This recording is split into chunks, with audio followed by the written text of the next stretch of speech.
welcome everybody to the meeting. This week's topic is Iran, and Aman is going to lead off. There's always some pretty amazing, amazing strikes amongst the oil workers there. Aman's going to update us on it all. Hi everyone again. The whole idea of today was just to give you an update of what is happening currently, and also because the oil strike workers has been going on for some time now. So I thought it may be a good idea to keep an update of exactly what is right now taking place. To start with, let me just give you a very, very brief overview of the whole thing in the background. I'm sure you have seen back towards the mid to end of June, about 18th of June, we had the presidential elections and the other elections taking place in Iran. Overall, of all of the elections, there was one thing which was obvious, and that was participation in the elections. The Islamic Republic, all authorities have actually talked about the fact that it is important for everyone to participate, and they used to all the time again go on the propaganda that participation means that people in Iran have trust in the state, have trust in the procedures of elections, have trust in the what they call the Islamic democracy and the Islamic Republic as a whole. Well, over the past sort of 3-4 years, we had seen variety of protest actions, but most importantly, about 3 years ago, towards the January, when everybody came out on the streets and the protests took place across 80 different cities. And throughout that was one, or if you like, one most important slogan that different parts of the state, whether they call themselves reformists, whether they call themselves hardliners, irrespective of all of those, none of them are able to actually provide any answer. And that story, that saga has ended. That was the main slogan that came out. Following on that, just before the time we had the sort of issues of COVID, again, there was another set of protests in Iran, and this time because of the rise in the price of petrol and the consequent rise in all of the price of goods. And that again was another sort of mass protest across Iran, and quite a few people were shut down by the state, and the security forces were told that the whole idea is not to actually make anybody wounded, but to actually stop them immediately. So the right to shoot was given to all of the security forces. The corona occurred, but nonetheless, the actual protest in Iran, especially among the workers, was really high. Iran is one of those countries which has the highest number of workers' protests across I think if I don't say the region out with lockdowns that was taking place, despite the spread of corona, these protests actually continued. And one of the major changes over the past sort of few years in Iran is the case that the workers, in terms of the working class alternatives, have become a reality in terms of the opposition to the Islamic Republic. This has been going on as a background. So what happened was, in terms of this times when it came to elections, it was not the case that we knew that large masses would not be participating. But what was significant is the amount of protests that actually took place at the same time, and also the fact that they had opened up even areas where they called it free tribunes, so people could stand up and express their ideas, and they held it up in several cities. Despite the high security forces, what everybody could see was a large amount of protest in terms of it's not just an issue of election, it's the case that nobody wants it to state. So this is a very much of a positive, if you like, proactive approach towards the election rather than an abstention. It was more a case of direct challenge to the state. The elections took place on the 18th, and then what we saw was effectively a very, very, very low turnout. And the low turnout, after all of the massaging of the figures and all of the changes that the ruling body had said, overall they claimed that there was a participation of about 40%. This was the official version, but everybody knew the figures are probably a third or half of that at most. this is the scenario in terms of the background. Among this, along this time, what we had was different types of protests, actually, as I said, taking place across Iran. But most importantly, there is an idea which had started since the workers of Haftab actually took their strike action. And that was the case that there is no expectation of any better future. There is no expectation of any faction of the Islamic Republic being able to provide any answers. And the only possibility is workers, in terms of their own councils, taking control and ensuring that it is possible to provide whatever it is among the population. And this is, as I said, as a major change in terms of the overall mood of the society. So when it came to the elections, and because of the situation that happened during this election, what we noticed was a little bit of a change again in terms of the mood, social mood in the society. One of, in a way, positive optimism, ability to see that they could actually push the Islamic Republic back on its own elections, on its own big, what everybody called a circus of elections.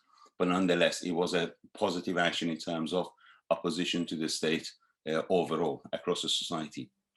In variety of places, there were strike actions.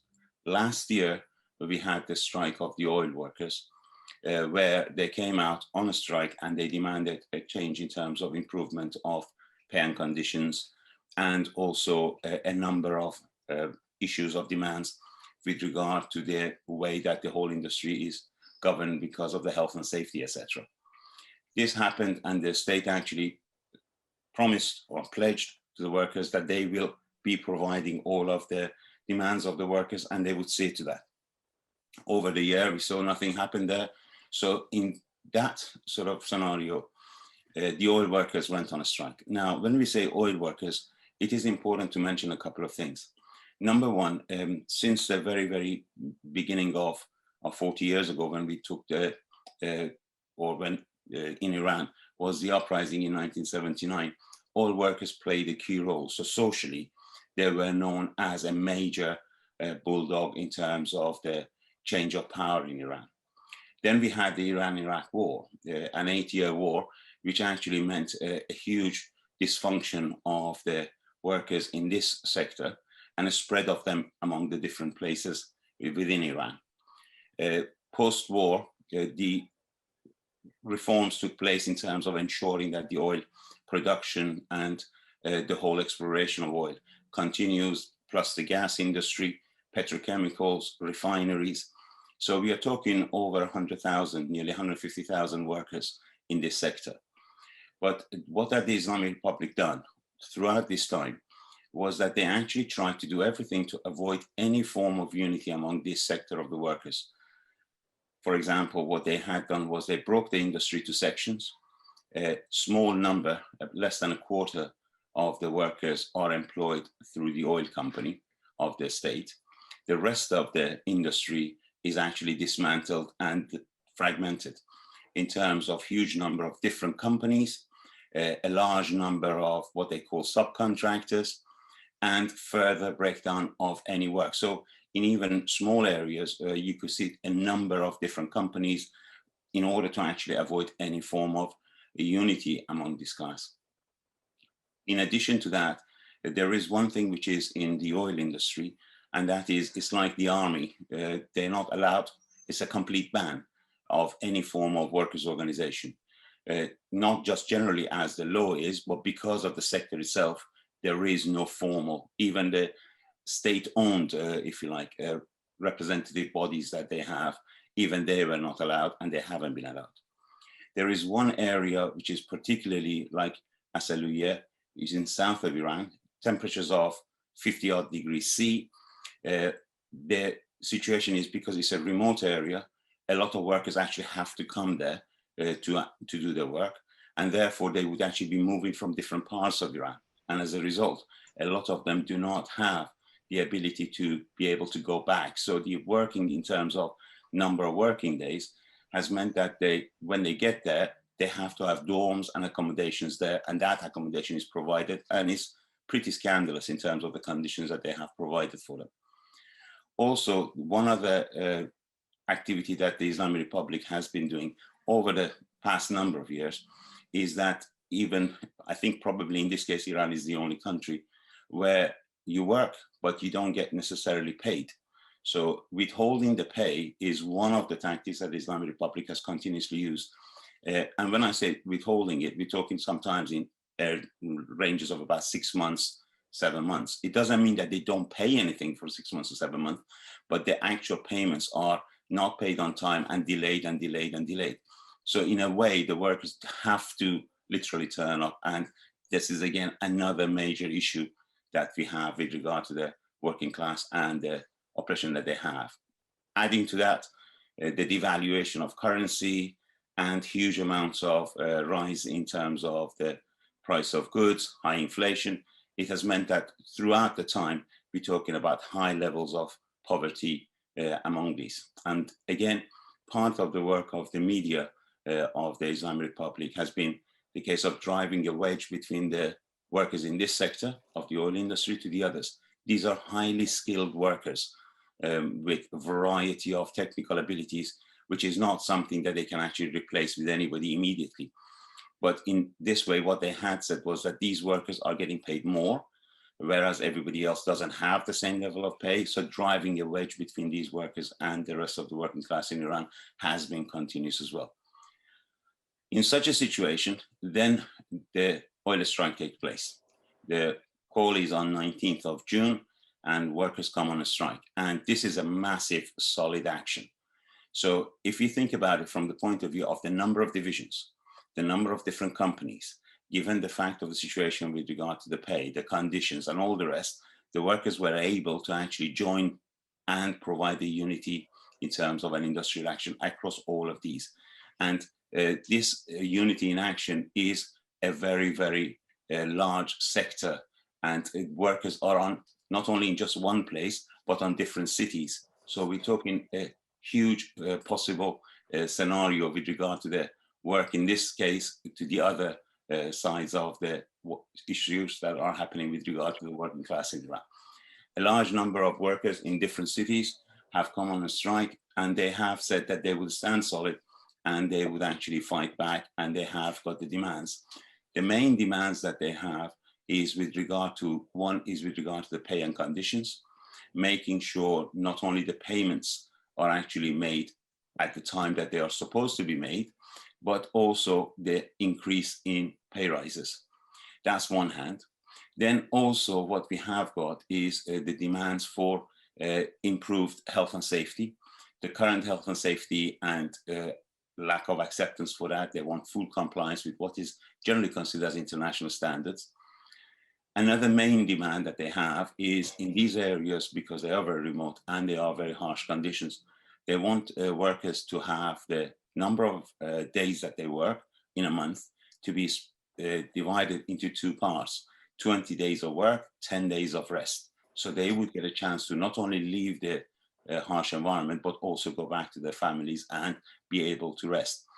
Just to give you an idea of the importance of this, given the fact that in many of these sections you have got fumes and gases which are poisonous, and a single wrong breath and the lack of equipment could mean sudden death on one hand.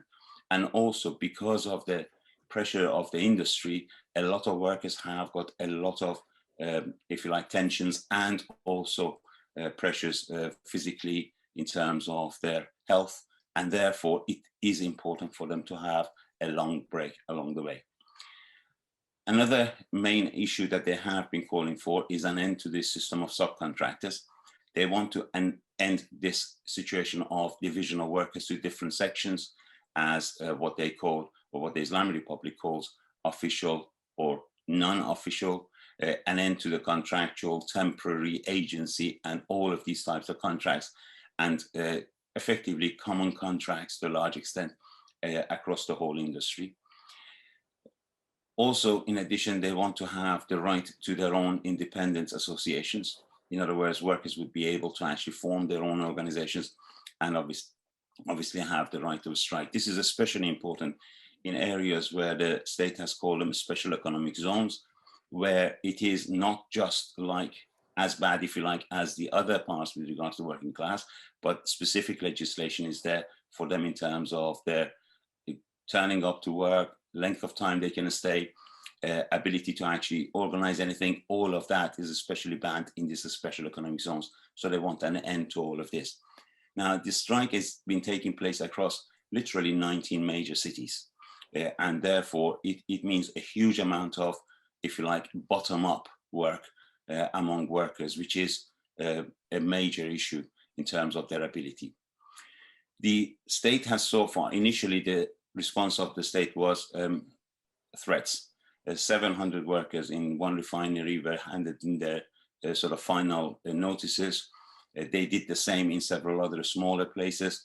But overall, everybody knew that these are just gimmicks. It's not possible to carry out because, as I said, these are highly specialized workers, and it's not the case that they can just hire and fire. You've had 15 minutes, Aman.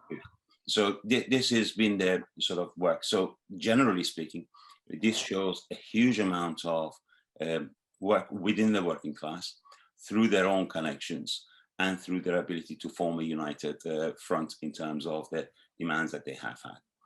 In the past few days, literally one of the things, another tool that the Islamic Republic has employed is that they have gone to different subcontractors, and many of them have come out and say, if you return to work, we will give you X, Y, and Z, or partial of the demands.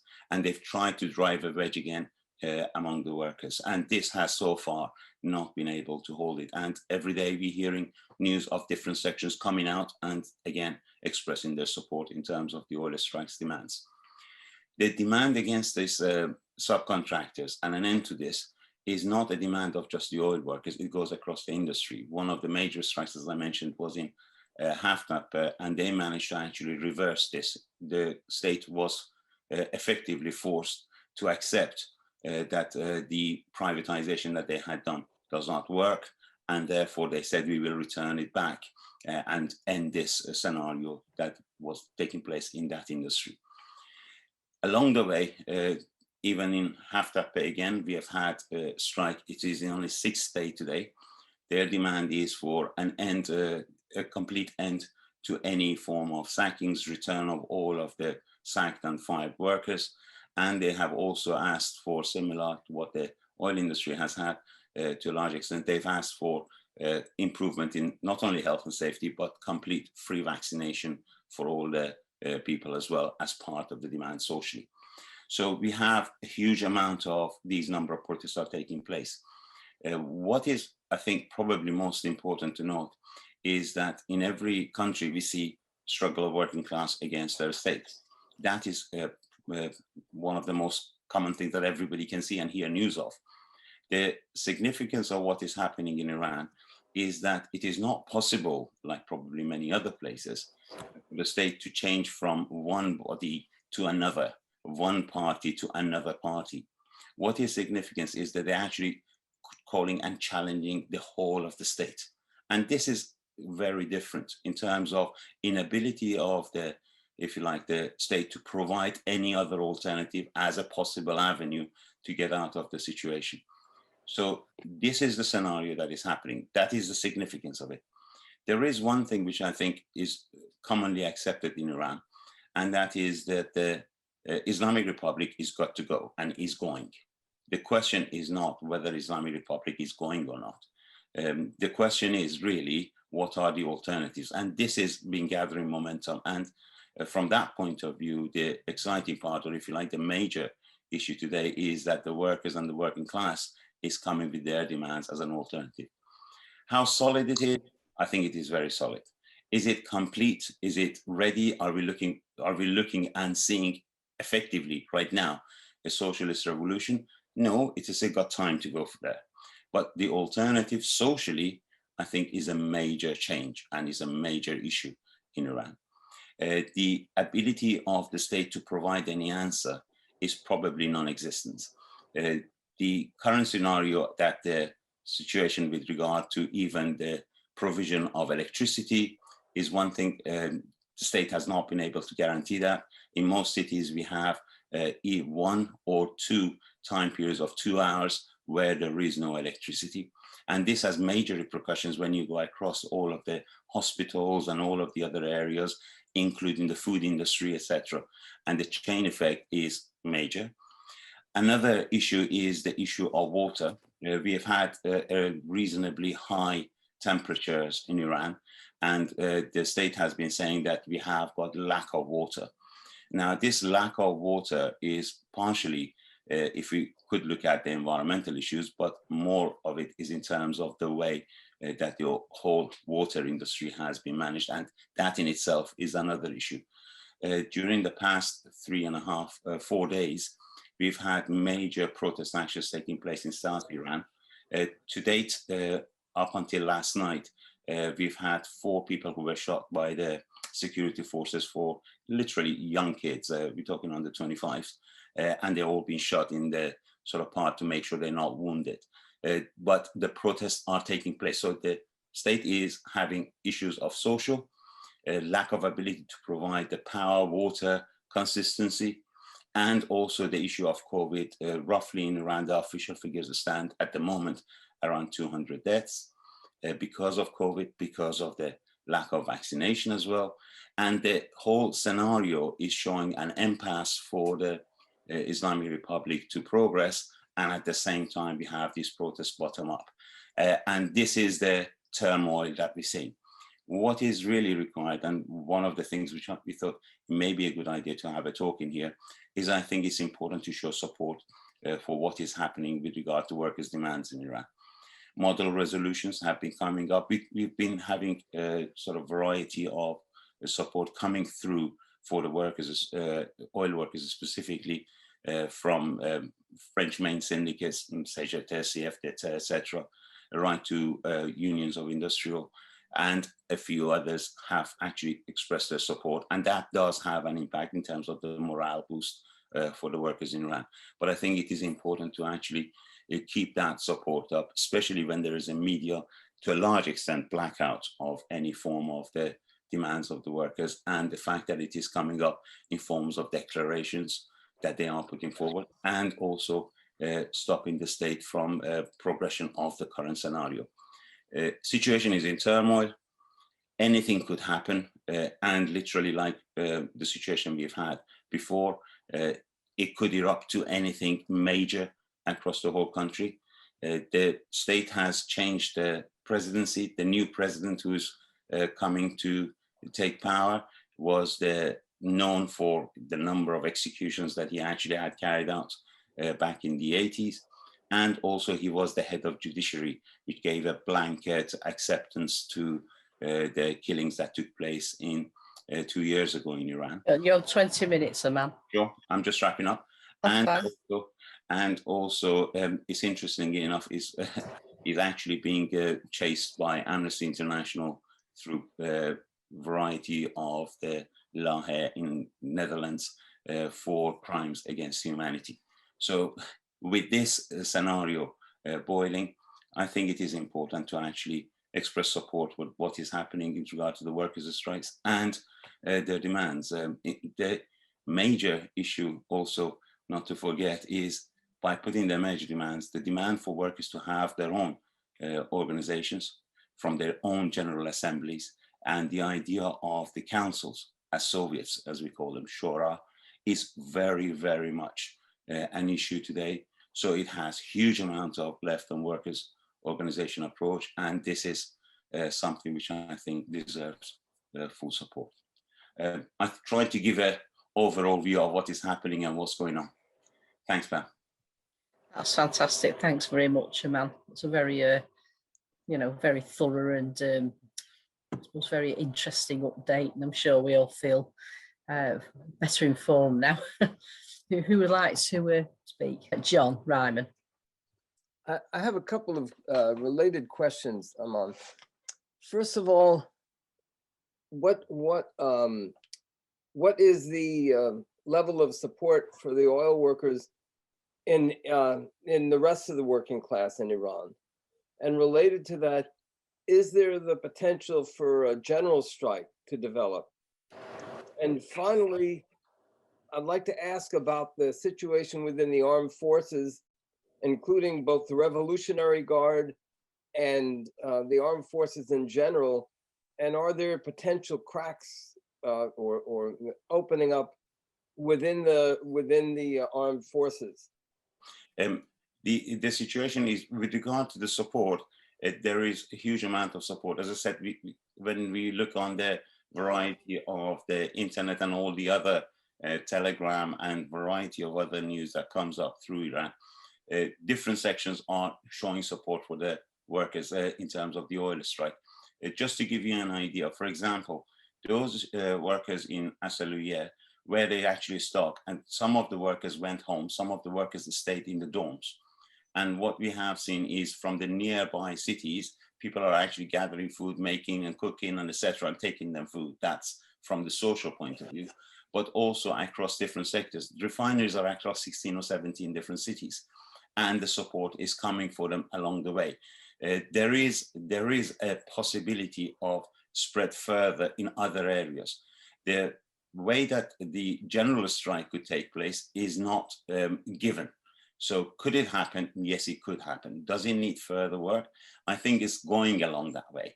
At the moment, right now, we're talking in Iran in a year annually around 2,000 strike and protest actions. So if you think about it in terms of the number of issues that in different parts people are referring to, in terms of the demands, is very similar. Could it become as one strike? Possible, but at the moment, the idea I think for that to take place is seeing it across other areas like the auto workers, for example, in parts, and across the mining industry. So if that comes to be the case, yes, there would be the case. There are pockets of strikes for similar demands across Iran, but at the moment, it's not the case that we're right now on the verge of a national strike. Could it go that way? Certainly could. With regard to the issue of what you said in terms of armed forces, let me give you one idea in here, which I think is important to note.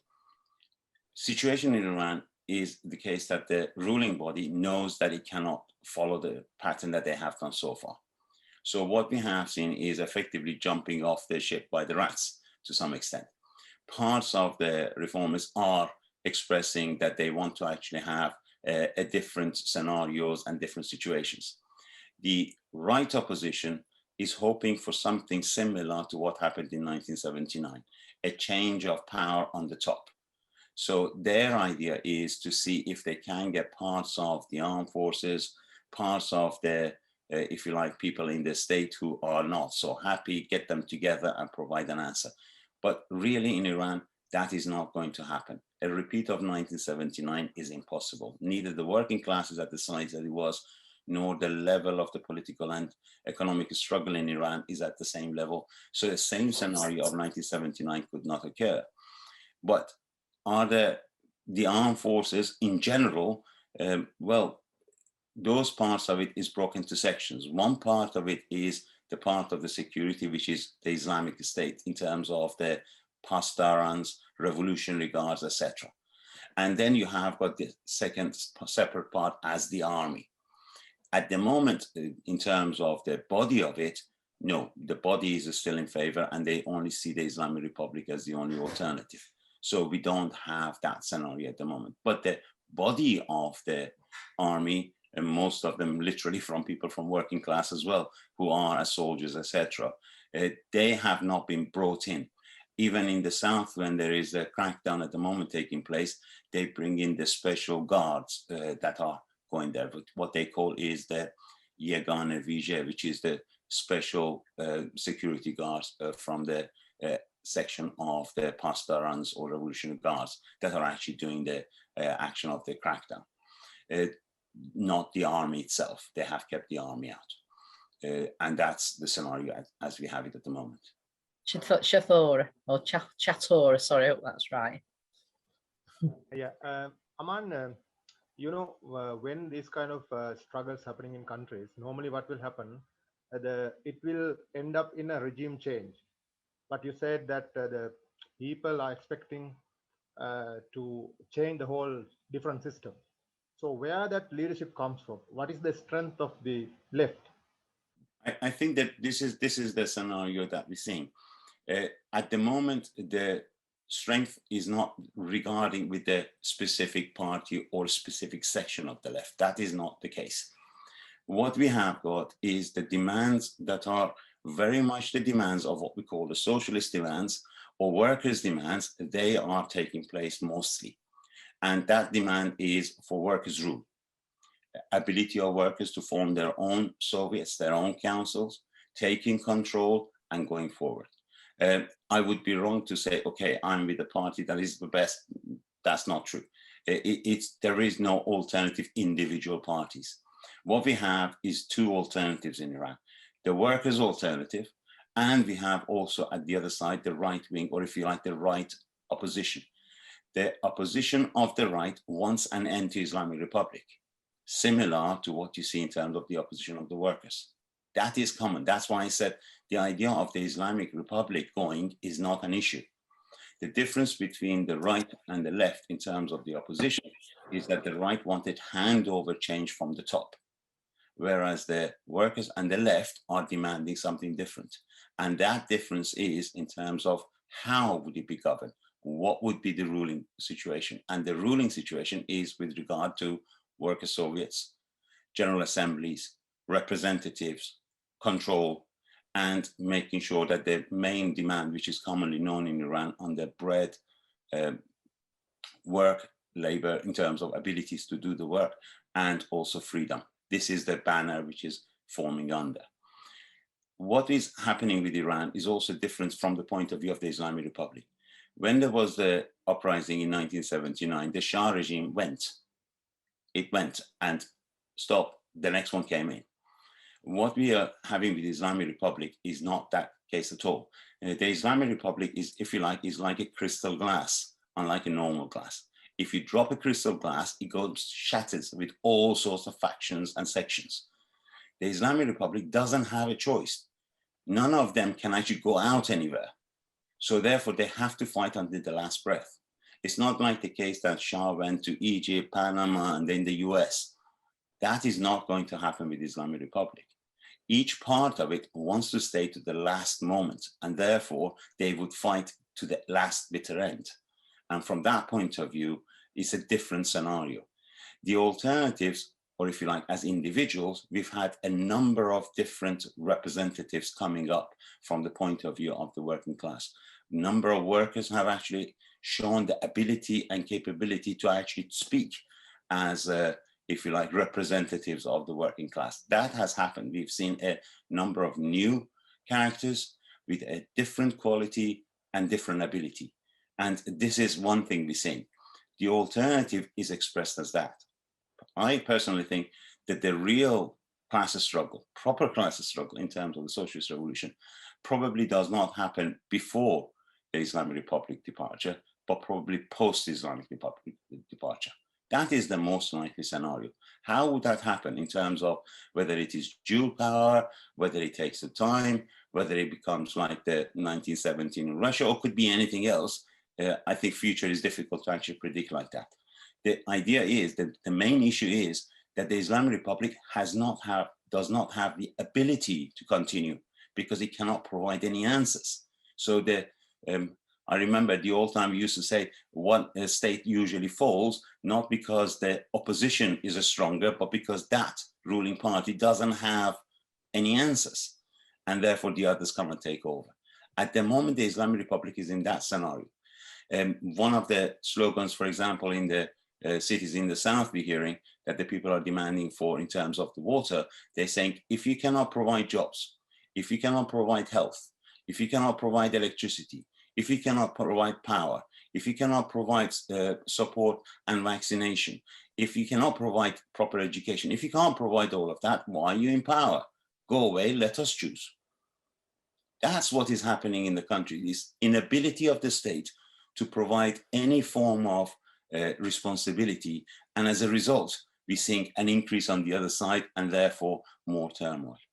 Rather than actually saying, oh yes, there is this party X or that party Y who will actually be able to provide an answer. That's not the case. The state is unable. The workers' demands, and this is the important thing, it's not one section, but socially, is producing an answer as an opposition. Like, for example, the demand for representatives to decide how the whole industry works, how should it work, what should be the salaries, and how it should be decided. This has come up in the oil workers, this came in Haftapper, this is coming in several mines at the moment that are on strike actions, and it's happening among the municipal workers, that we want to have our representatives deciding what should happen next. And this is coming from bottom up. That's the current scenario. Our job is obviously to provide an alternative, because I do believe workers can make the Islamic Republic fall. Workers can in Iran overcome this through a revolution or any other means to actually put an end to the Islamic Republic. But in order to actually have a dictatorship or proletariat, in order to have the working class in power, obviously the workers need to have their own party strong enough to take that power. So the issue is not at the moment for the, if you like, within the society, is the sustenance of the state of the Islamic Republic, but the case of what alternatives, right or left, means, and what would happen after. John Byrne, sorry, I've seen you now. It's partly a comment and partly a question for the man. In 1979, I came across a group of young Iranians, and it was at the time of the fall of the Shah and the rise of Ayatollah Khomeini.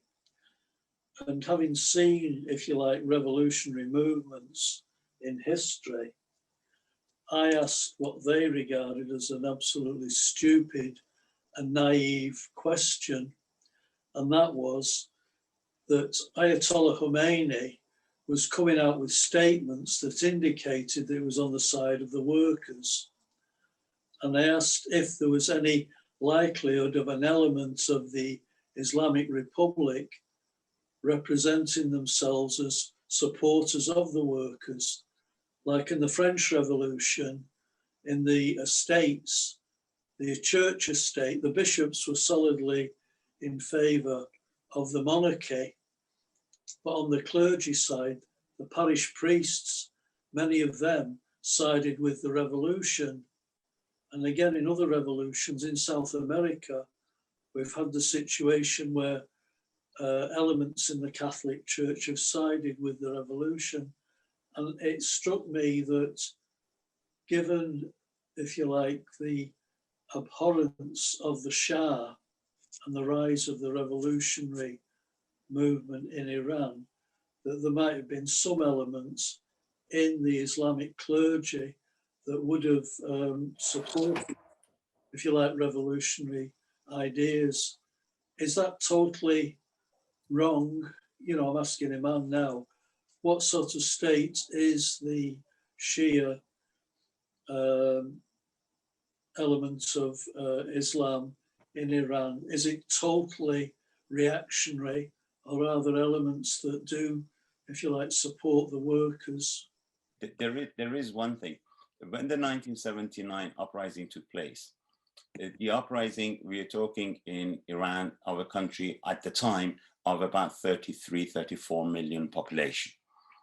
When the revolution uprising took place against the Shah, the thing was that this revolution, which was around the same time as you had the Nicaragua uprising, the uprising had a lot of requirements. And when workers came out, mostly they formed their own Soviets.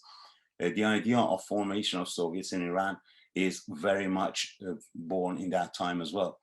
There was the uprising. The question was, what would the bourgeoisie do about it? With the fall of Shah, what would be the scenario?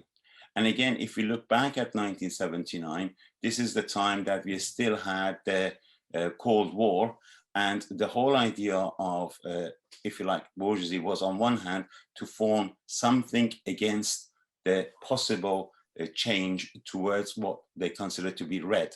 The idea of the green of the Islam was to form a line across that red border, if you like, of Russia. Ayatollah Khomeini was not the leader.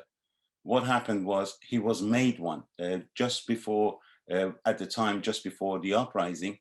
UK, France, US, they had one of the major at the time, David Owen went from UK. they had a major meeting in Guadeloupe, and they made a decision. And the decision was that Shah cannot be retained. What we need is to maintain as much of the power as possible, and who can be put in place. At the time, the Islamic alternative was brought out. Khomeini was brought up as the opposition.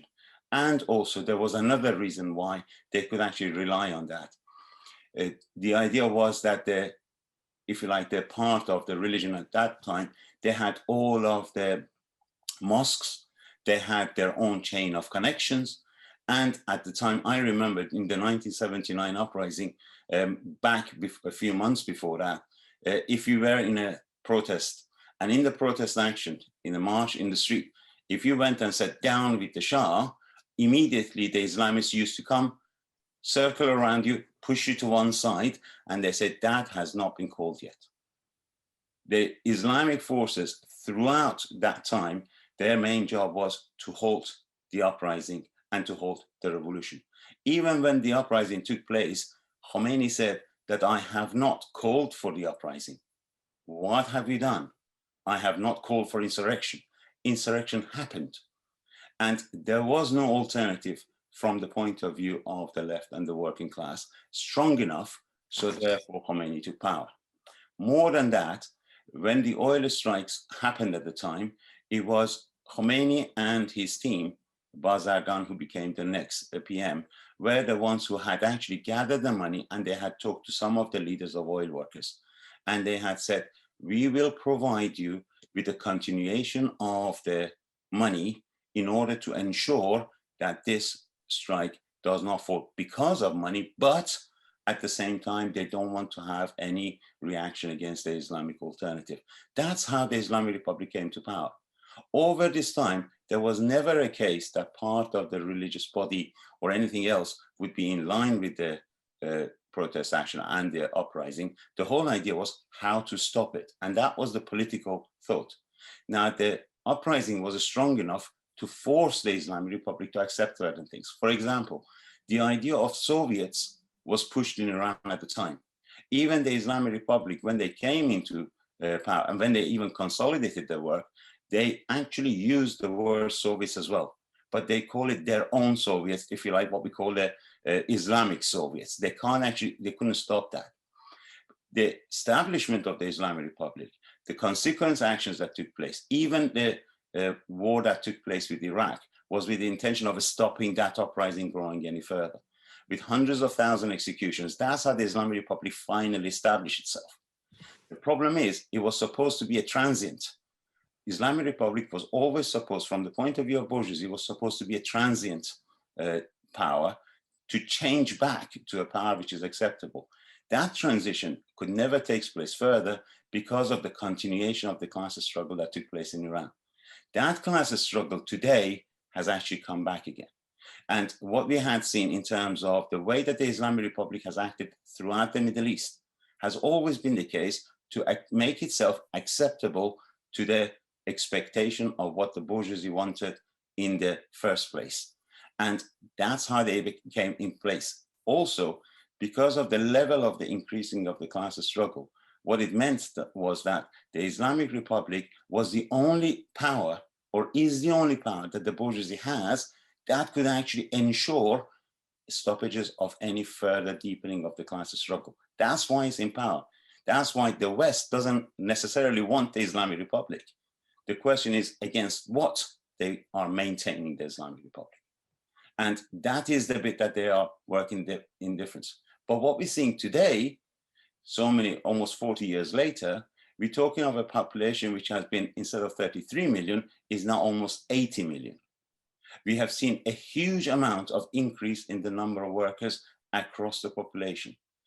Two, we've seen a huge qualitative and political change in the working class in Iran. And their demands are very much more and very, very different to the demands that they had in the 1979 uprising.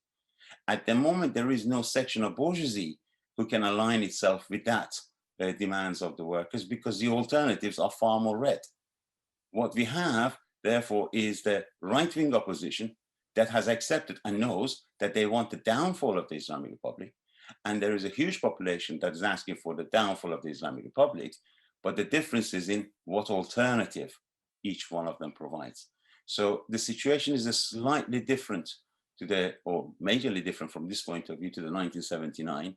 And there is no section of the ruling body that could actually, in any case, in any form, religious or otherwise, that could provide an answer. What the bourgeoisie in Iran is pushing now, for example, what they've done in the oil workers, is they try to actually segregate.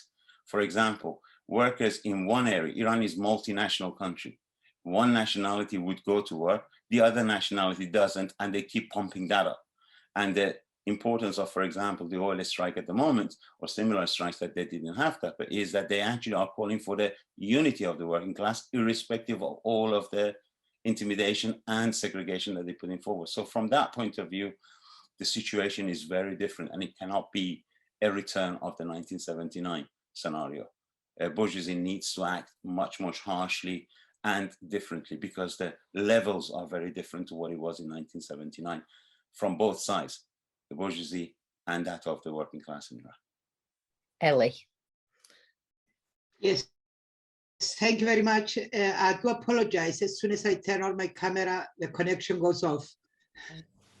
Two questions I have. Few years back, I remember, and were in contact, there was a very strong women's movement in Iran.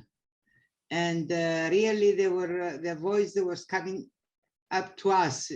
I mean, it was a very strong, I don't hear from them for some years now.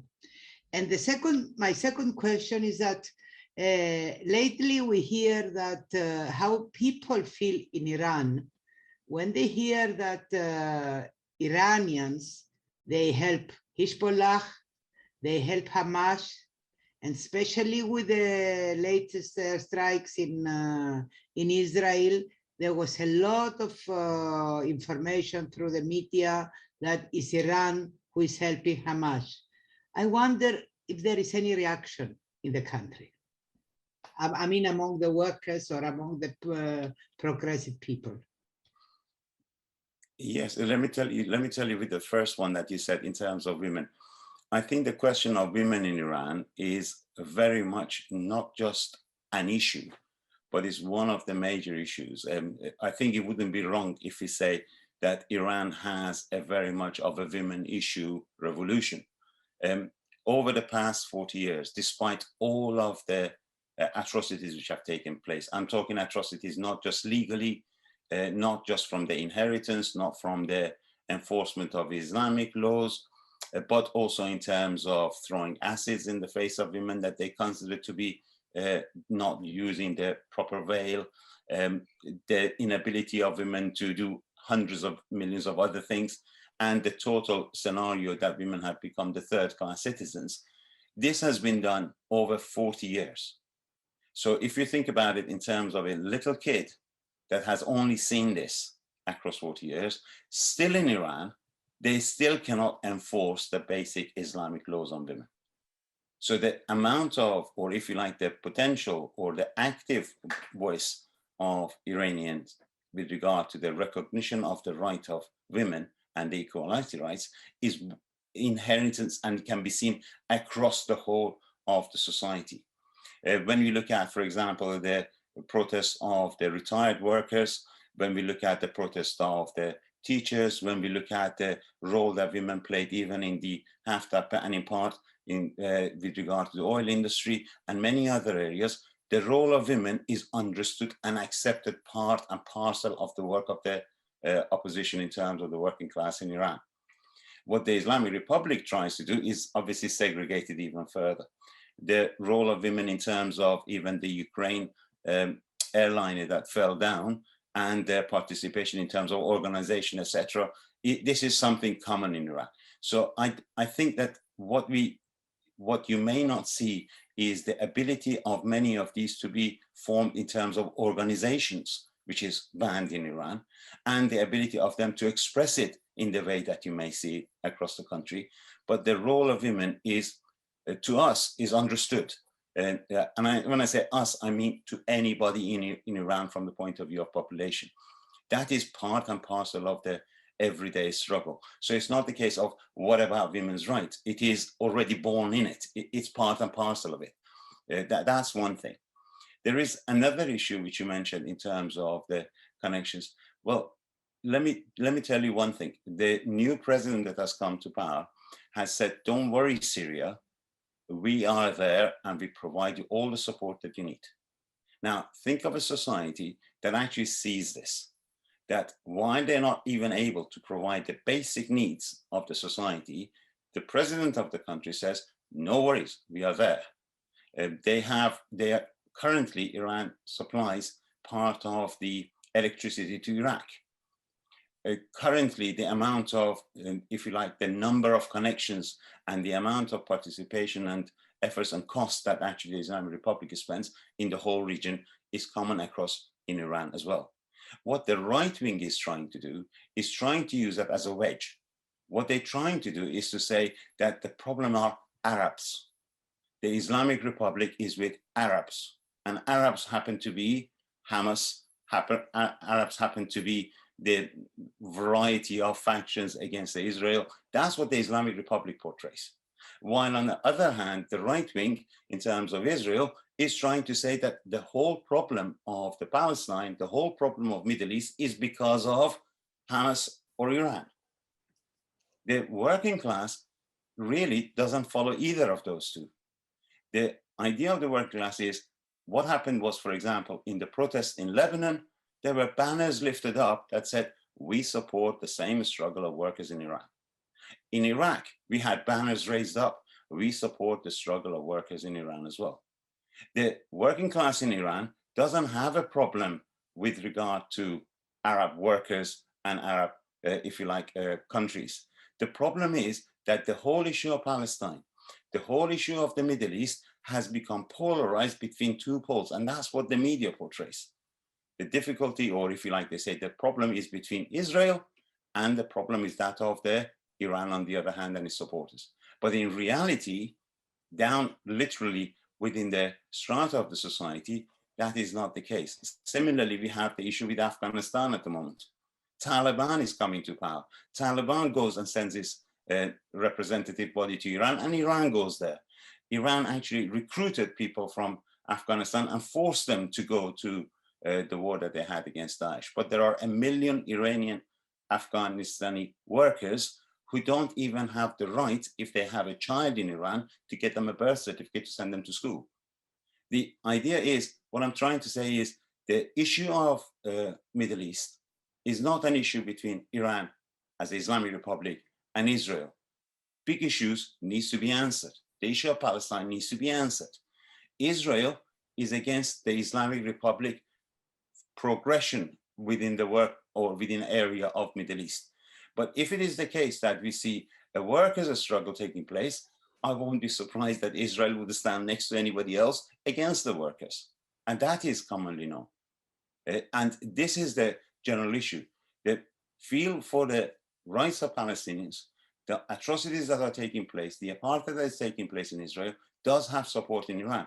But people do not come on the demonstrations of it because the Islamic Republic uses it in order to justify its presence.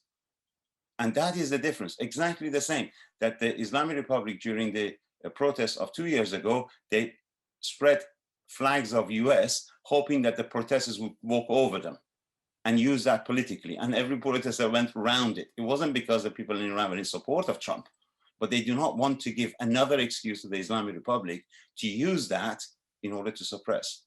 I don't think the work that the Hamas is doing in Lebanon, similar to what is Israel doing, are any different. And to workers in Iran, that is commonly understood. Even after the 1979 uprising, during the uprising, one of the first action of workers in Iran was they would not supply any oil to, at the time, the apartheid state of South Africa. 2, they were against provision of any kind of facilities to Israel. So that's deeply rooted within Iran. And that is commonly known as the states which are totally against the workers.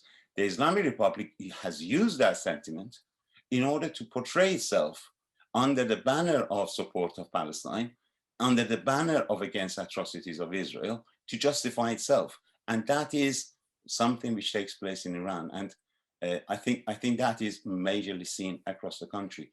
You don't, the right wing keeps pressurizing it and tries to fuel it. Even right now, the son of the old Shah, who's one of the heads of the right wing opposition, has the day before yesterday said in support of the protest of people of Iran, he has gone and talked to 50 Jewish right-wing organizations to see what support they can bring for people in Iran. So it's being abused by both sides. And that's the scenario we're seeing at the moment. Jimmy.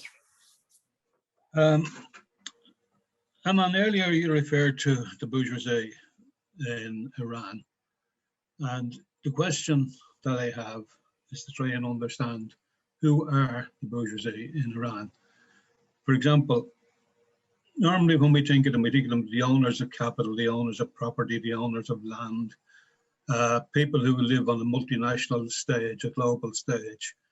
Or we think of them as local yokels who have made good, people who have come through an education, a class-based education, privilege, nice houses, nice jobs, pretty wives, all the, and I say that deliberately because it's a tradition of that class.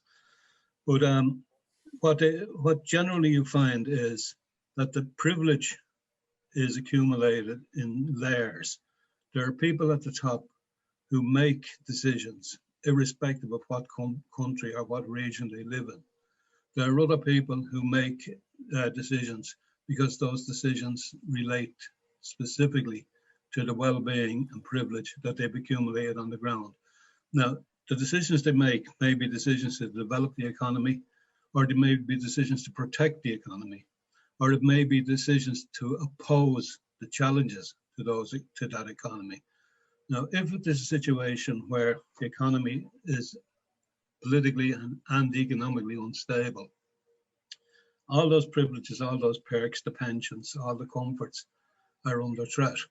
But there's another factor running as well, that you can have a generation or maybe even two generations content to live and accumulate.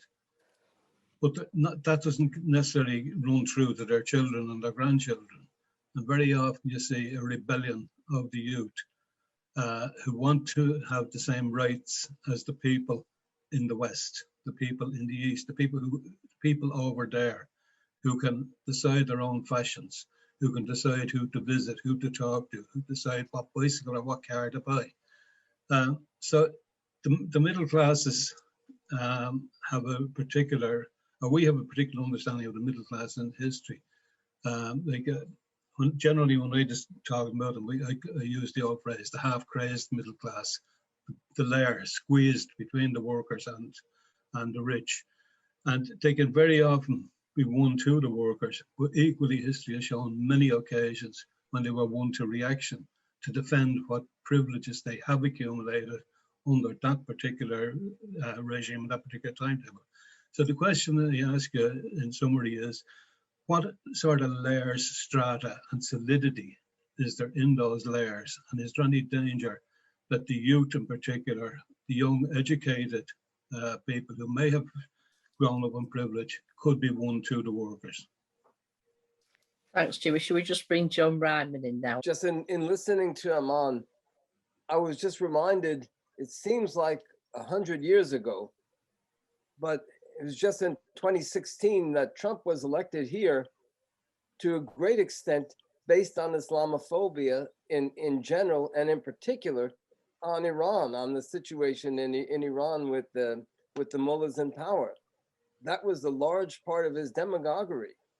And that leads me to just think about, well, what would be, well, and first of all, you know, from what Aman is saying, I keep thinking about that saying, you can't change a horse in midstream.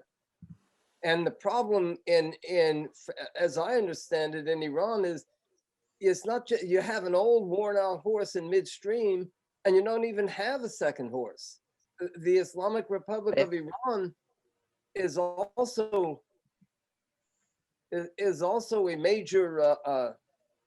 a major thing that it can focus on. So what impact would the downfall of the regime in Israel have, and also, for instance, in Iraq? What implications would it have there, also in Yemen? And most important, it seems to me, is the question as far as the communal divide between Sunni and Shia.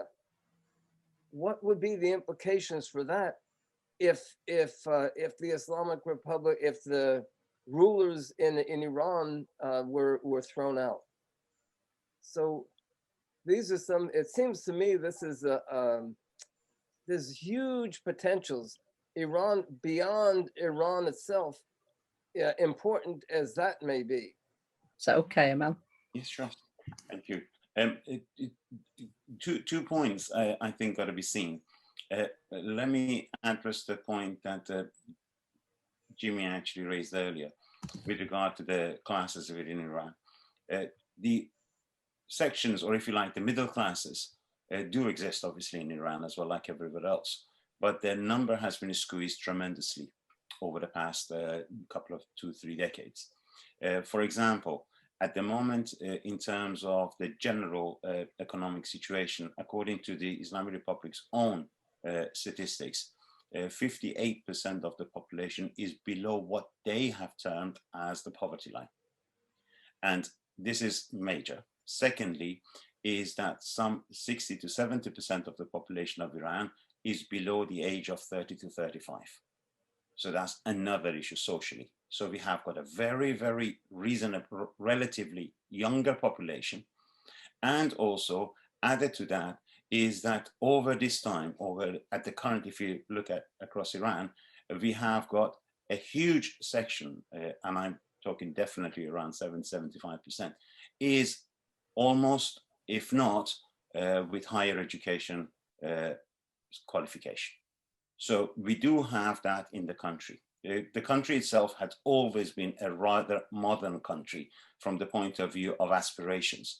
That you cannot find a single youngster in Iran who would not have somehow a mobile, access to the internet, having some sort of a WhatsApp or Telegram or other one, Signal in Iran, etc.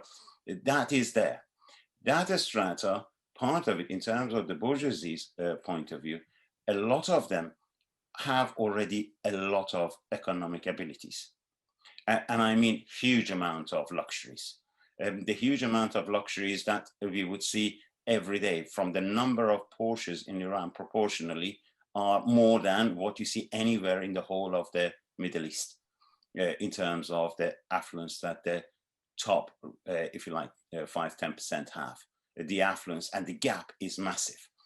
A lot of these middle class people who were even in different cities, the youngsters, in terms of finding a job, an alternative, they have been driven to the cities as well. So across the whole cities in urban areas, we have seen an imbalance in terms of the demography as well.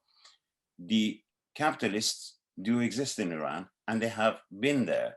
The society is very much of a capitalist society. So we do have the, if you like, the owners of the means of production and capital, and we have obviously those who don't.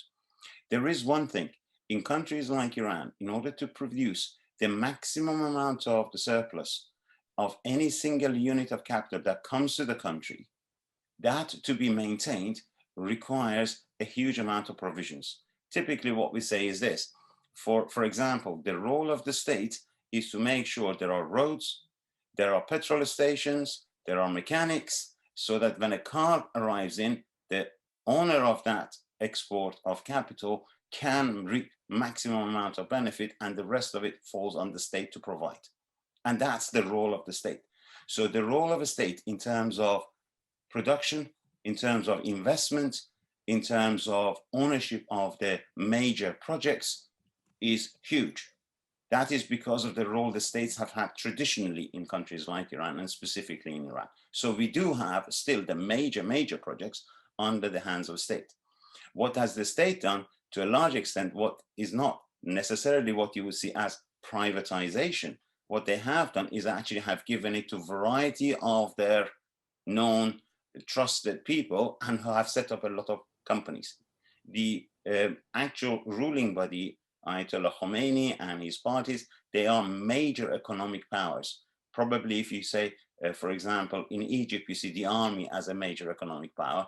In here, we have a variety of these sections of the Islamic Republic, hugely in terms of economic power, private banks, and a variety of assets that they have and control over. So by actually, for example, even going to these subcontractors in the oil industry, a lot of them come under several different ones that come under a major one, and that major one is partly related in a way to the state.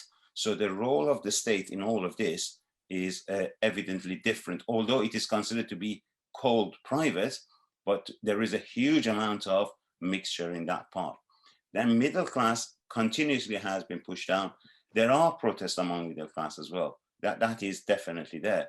But what I'm trying to say is in comparison, you will see a huge amount more in terms of the working class protests compared to that of the middle class. The middle class actually remained to a large extent very much quiet, where the workers in terms of the workplaces, industrial actions was much more evident.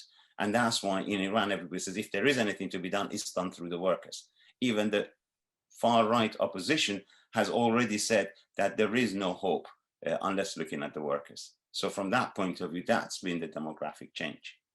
If I may just say one quick point about what John said. Yes, it's correct. The Trump administration had huge amount of talk about the Islam in terms of the Islamic Republic, Hamas, etc. But from our point of view, the question was not what Trump says or what Ayatollah Khamenei says. The question was, what was the alternative? The alternative that Trump was pushing to a large extent was that there is possibility at the time after the regime change as such had gone and been shelved. After that, the question was, what would be the way that they would ensure that they would have a state in Iran that could stop the protest and the meddling that the Islamic Republic had in the Middle East. If the Islamic Republic had agreed to act in the Middle East alongside what the US wanted, there would have been no opposition from Trump whatsoever. The question that we have is this: any action from outside to try and make a change, whether Iran becomes like Syria through the occupation of the time where we had the military threats against Iran, or whether there is any other protest from outside, it's not going to actually help the people. Every single attack that Israel does against Iran, or every single grenade that may blow by the US in Iran, would give the Islamic Republic a lot more life than anything else. So from the point of view of the protests in Iran, from the point of view of those who wanted the change from within Iran, the question was not just the change of Iran, but the question is how that change takes place. Any activity all the time. That's why we were totally against not only the sanctions from a humanitarian point of view, but even any kind of militarization of the whole region. One of the major issues that Trump had was militarization of the whole region. When Trump administration went and killed Qasem Soleimani in Iraq, immediately after that, for several days, the whole Iran became effectively like a barracks, with the Islamic Republic security forces occupying everywhere and holding everything down. People in Iran at the time were saying that you could have not gone outside the city without seeing these banners and seeing the presence of the security forces. So any action from that part, it's not going to help people in Iran, but actually acts in favor of the Islamic Republic. Should the second part that you mentioned, and I think is perfectly correct, should anything happen in Iran, the implications is massive. If anything happens, if the workers manage to actually topple the Islamic Republic and put an alternative in place, it would not just be Iran, but it would put an end to the whole idea of a possible Islamic justice or anything else like that across the whole region.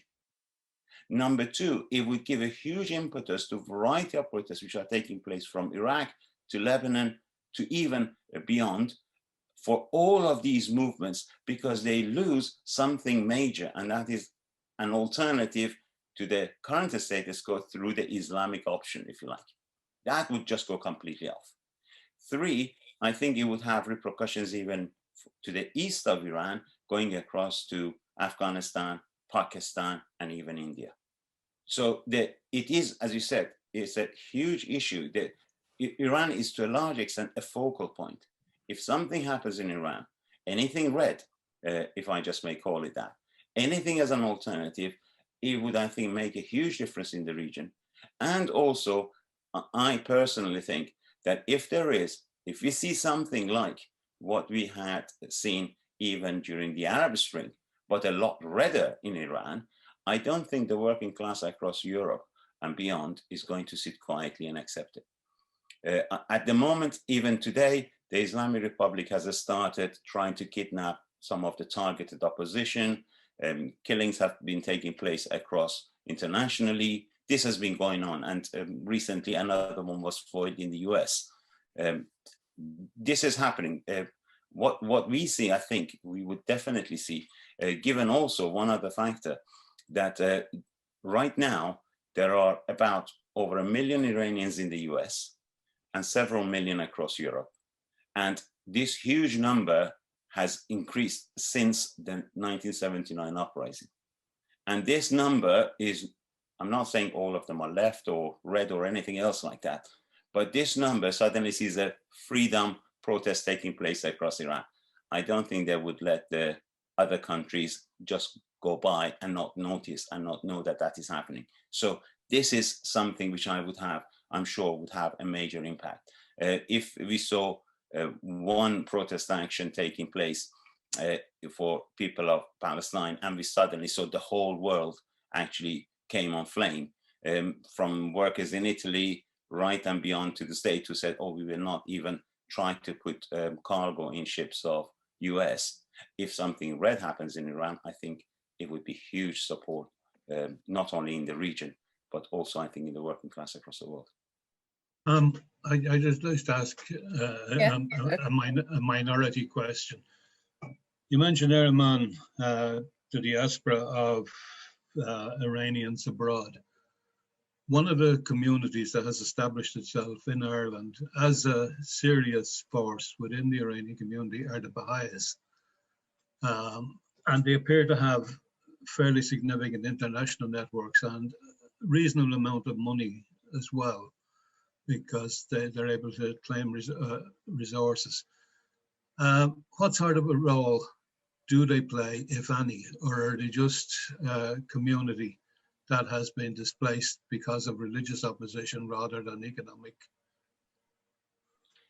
I think there is something about Baha'is. Number one, Baha'is in general have always stated that they do not want to have any political activity. So they don't have any political aspirations as such. This is by their religion. There is another issue, and that is because Baha came and claimed himself as a prophet. And this is after what generally is understood among religions, including Islam, mainly, that Muhammad was the last prophet. So therefore, they consider them as, to a large extent, infidel. And from that point of view, they've been under huge pressure in Iran. And we have always said, irrespective of obviously what is one's belief, they should have the rights as everyone else. In Iran, they don't have that right. Baha'is cannot become any part of the legal system. Baha'is cannot participate in any form of elections, even if they wish to. Even Baha'is as students are under pressure in universities. That's the state law. In terms of the Baha'is, generally, that's the case. There are talks about, and a variety of people talk about what has happened, why did Baha'is came into power, whether it was to do with the role of the, at the time of Britain in the whole region, and many other things. I think at the moment, so far as the society in Iran is concerned, the right of Baha'is have been denied simply because one is born in a Baha'i family. And those abroad, mainly they had to come abroad, and they have come abroad. They do want to actually have some recognition with regard to that, but at the same time, they don't have any political aspiration by their religion. So therefore, their generally requests, even across, outside Iran, is for the rights to be recognized and not to be persecuted because of their religion. And they do have support, as you said correctly. It has had support, and that has been there traditionally in the West in terms of their connections and their power in terms of provision for them. That's the case with them. They do have certain amount of economic strength, but as I said, there is no political aspiration in Baha'is. Can I just ask one thing, Pam? Yeah. When we talked about this, Roger tried to put this on the sort of blurb, as you see on the call for the meeting. If I may ask people from different countries, obviously, to please have a look at it and see if there is any chance of providing or gathering support for the oil workers' demands. And currently, as I said, Hekmatist is having the same thing, this general workers' demand for recognition of the rights, whether internationally recognition of the right to organization, obviously strike, to their demands for improved health, direct payments, and recognition of them to have their own representatives.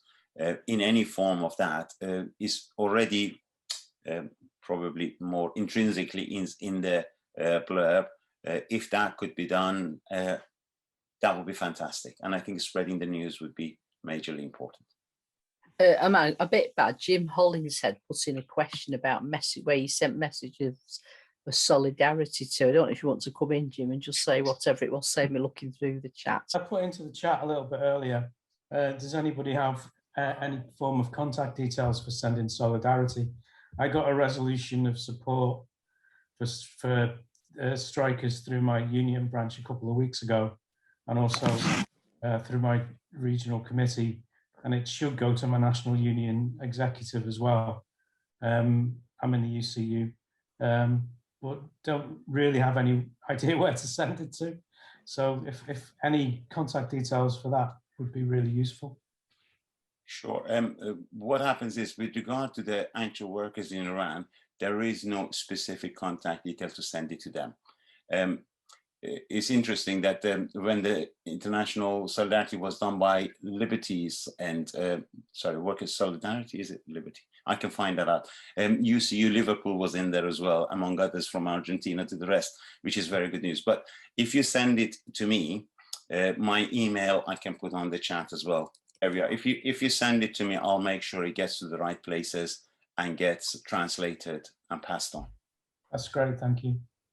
I did, you will find Aman's email address on the blurb that went out for this meeting. And also, can I use the opportunity to say, to remind comrades that we do have an email list now, which will enable us to keep in touch with one another.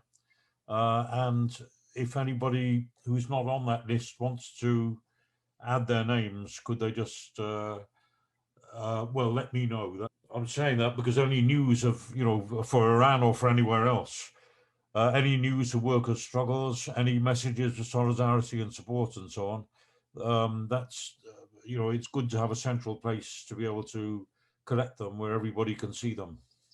John Rara, were you waving at me a minute ago? Yeah, I was going to suggest, is there any possibility of setting up like a Facebook page, like Iran Workers Solidarity or something like that? And also in relation to that, just like a formal name, like Iran Workers Solidarity Campaign, I think sometimes, especially in the unions, if you have some kind of formal organizational presence, rather than just having an individual, unless that individual is really famous, it's easier within the unions than you have something that at least appears to have a little more legitimacy.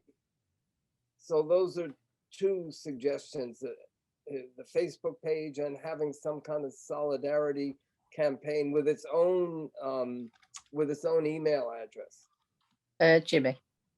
Well, pushing me look at this, Pam. But I want to ask a question. I don't think there was any reference to it earlier in relation to Yemen as to what's happening there. As I understand it, Yemen is effectively a proxy war between Saudi Arabia and Iran. Now, if in the event that the mullahs and their friends are dumped on the sideline, what would the reaction be of the workers to continuing support for the opposition in Yemen?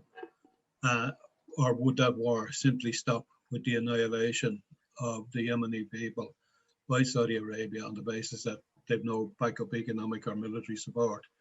And the other thing then is, what effect would it also have with some of the very dubious Gulf states that would be parallels or even worse than Saudi Arabia? Okay, there is one thing at the moment. There has been talks between the Islamic Republic and the Saudi rulers, and they have had communications. They've had 2 meetings. The first one was actually first revealed by, if you like, by the Financial Times a couple of months ago. And then another one followed, which was then widely broadcast.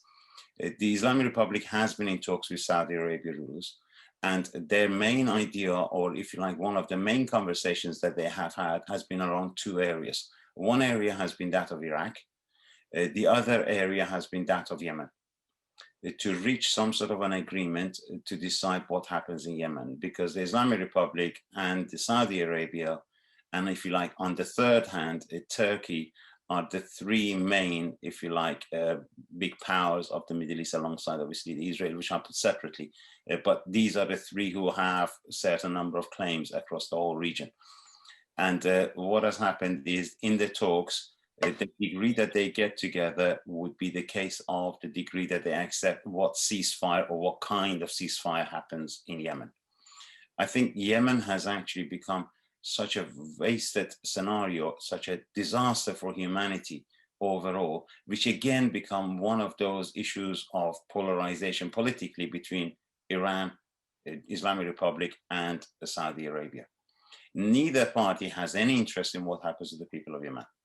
Neither party wants to see any benefit for those people. The question is a war literally because of the scenario of which of these 2 powers get to see a major hand or position in the Middle East. I don't think that if it is the case that we do have an uprising in Iran, I don't think that obviously the Houthis would be, in terms of the political structure that they have at the moment, would be definitely the ones who would necessarily stop or not to stop. I think what we have also is what is happening in Yemen in terms of what the working class across the region, including a lot of migrant workers in that country and beyond, who would actually have an impact. But if the situation in Iran changes, then I think the militarily, the fight or the war between Houthis and Saudi Arabia would change.